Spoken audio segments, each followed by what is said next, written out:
Hi, Sophia. It's really nice to see you again. Before we get started, I wanted to briefly revisit our professional disclosure statement and confidentiality agreement. Not because anything's changed, but because it's important that you always feel safe and clear about our work together. So just to remind you, everything we talked about in here stays confidential. The only times I would have to break that confidentiality are if you tell me something that indicates you might harm yourself or someone else, or if there's suspicion of abuse towards a child or an adult. So you've already signed these forms, and I know we've talked about this at the beginning, but do you have any questions or concerns about confidentiality or anything else before we move forward?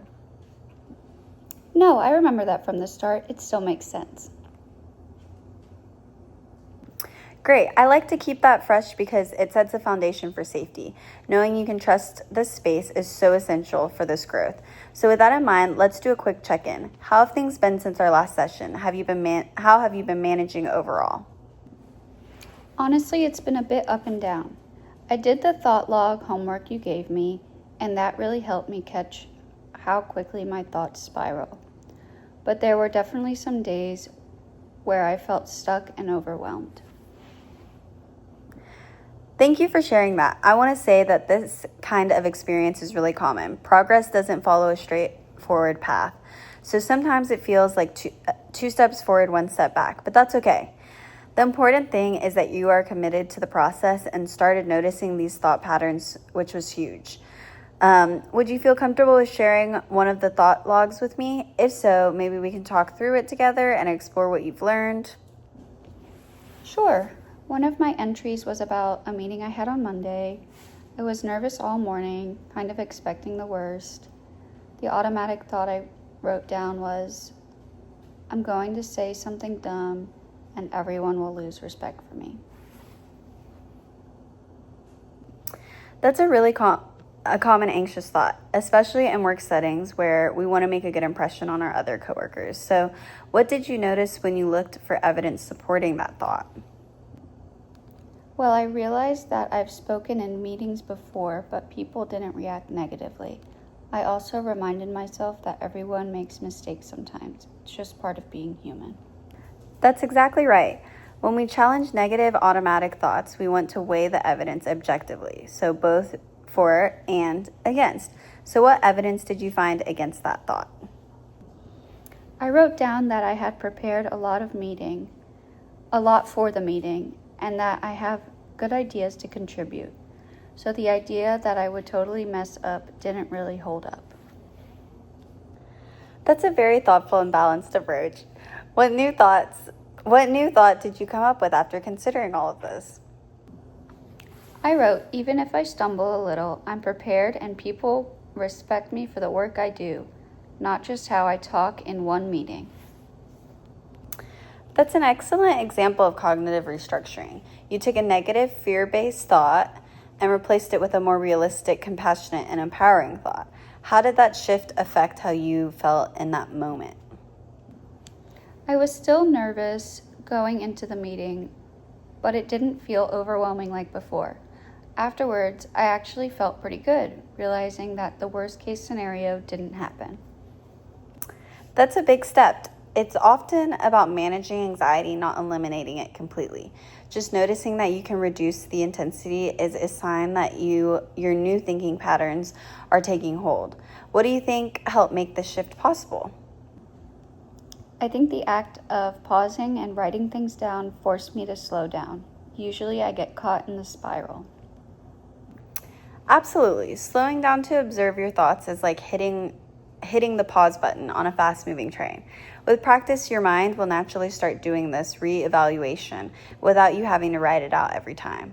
This is a core skill you're developing, and it's a powerful one for managing anxiety in the long run.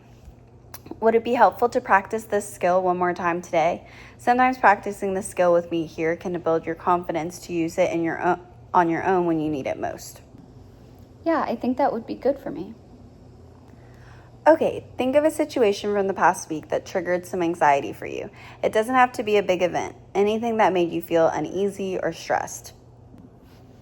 Let me think. Oh, actually, I got a Slack message from my boss last week that said, Can we talk? And my stomach dropped. That's a very relatable moment. Many people get anxious from messages like that because they're ambiguous and open to interpretation. What was your first automatic thought?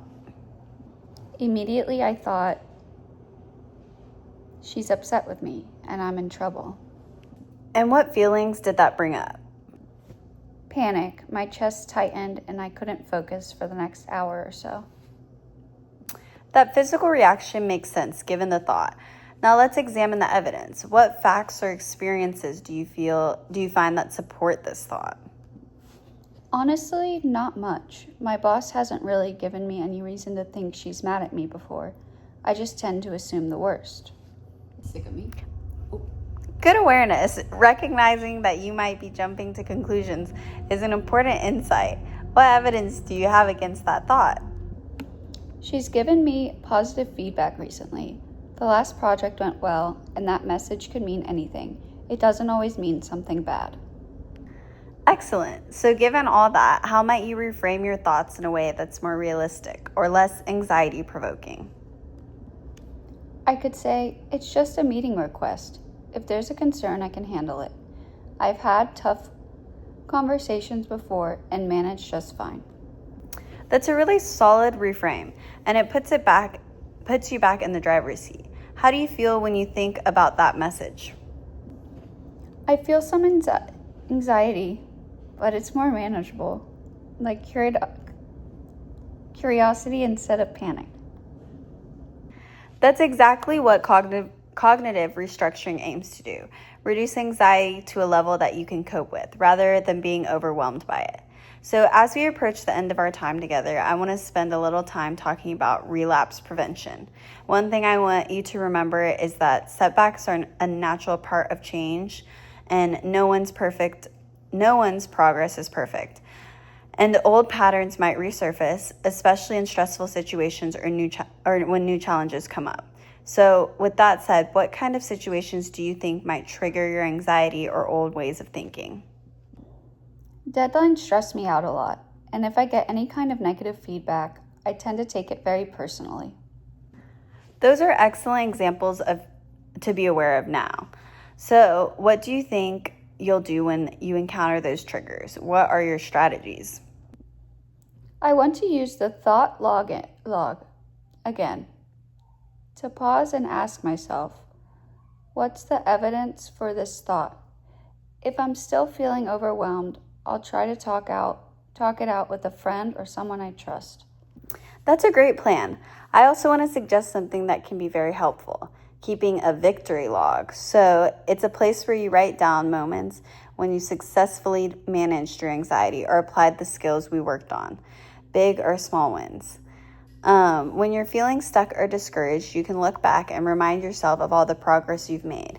This kind of positive reinforcement can be very powerful in preventing relapse.